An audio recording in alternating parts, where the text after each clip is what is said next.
Hi అండి, good afternoon. నేను మీ పొట్టిపిల్ల అండి. ఈరోజు నేనైతే కాకరకాయ వేపుడును కాకరకాయ కారం పొడి రెండు చేద్దాం అనుకుంటున్నానండి. అయితే ముందుగా కాకరకాయని ఇలా తరిగేసుకోవాలండి. తర్వాత ప్యాన్ పెట్టేసుకుని తగినంత ఆయిల్ వేసుకొని కాకరకాయలను బాగా వేపుకోవాలండి. ఎర్రపడేదాకా వేపుకోవాలి.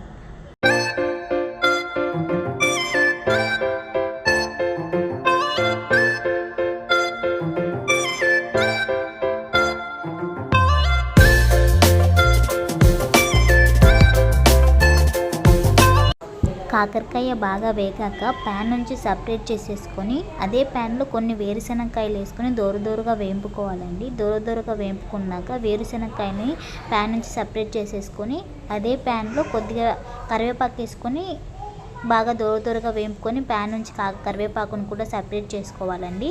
అయితే వేయించుకున్న వేరుశనగకాయను కరివేపాకును కాకరకాయ కారం పొడిలోకండి అయితే కొన్ని కాకరకాయలు తీసుకొని వేపుకున్న కాకరకాయ, వేరుశనగకాయలు, కరివేపాకు మూడును మిక్సీ జార్లోకి తీసుకోవాలండి.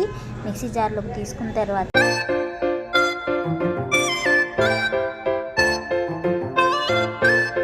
అయితే నేను ఇప్పుడు ఇక్కడ చూపించేది కాకరకాయ ఫ్రై అండి. మిక్సీ జార్లో కొన్ని కాకరకాయలు, వేరుశనగకాయలు, కరివేపాకు, అది కాకరకాయ కారం పొడి చేశాను. ఇప్పుడు కొన్నిగా ఉన్నవి కాకరకాయ ఫ్రై చేస్తున్నాను. కాకరకాయ ఫ్రైలో నేను వెల్లుల్లి కారం పొడి యూజ్ చేశానండి. వెల్లుల్లి కారం పొడి వేసుకొని కొద్దిగా మగ్గనిచ్చి దించేసుకుంటే కాకరకాయ ఫ్రై అయిపోయినట్టే అండి. అయితే ఇప్పుడు మనం కాకరకాయ కారం పొడికి మిక్సీ జార్లో కొద్దిగా వాటిలో తగినంత ఉప్పు, కారం వేసుకొని అలాగే జీలకర్ర కూడా వేసుకుంటే వేసుకోవచ్చు, లేదంటే మీ చాయిస్ అండి.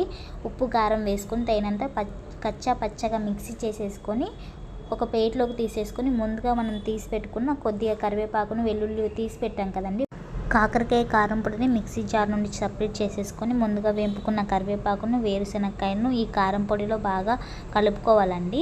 అంతేనండి, కాకరకాయ కారం పొడి రెడీ. ఇది వేడివేడి అన్నంలో తింటే చాలా టేస్ట్గా ఉంటుందండి. నా వీడియోస్ మీకు నచ్చినట్లయితే please like, share and subscribe. అంతేనండి.